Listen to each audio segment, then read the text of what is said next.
Face-to-face classes sa 3 paaralan sa Zambales, suspendido matapos magpositibo sa antigen test ang ilang guro. May ulat si Jasmine Gabriel Galban ng GMA Regional TV, Balita Amyanan.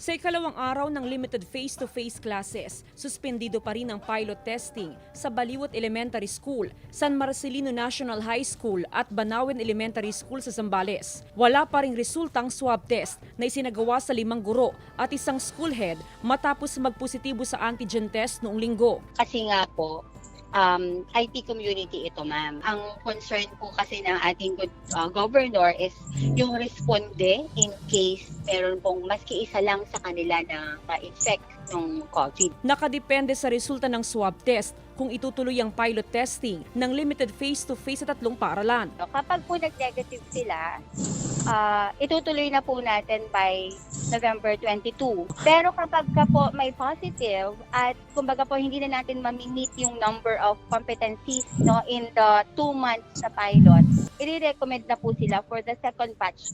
Hindi na po siguro itong pilot, rather the expanded na lang po siguro. Yun po yung magiging recommendation na po ng SDO. Naka-isolate ang mga gurong nagpositibo sa antigen test. Maayos at malakas naman daw ang kanilang health condition.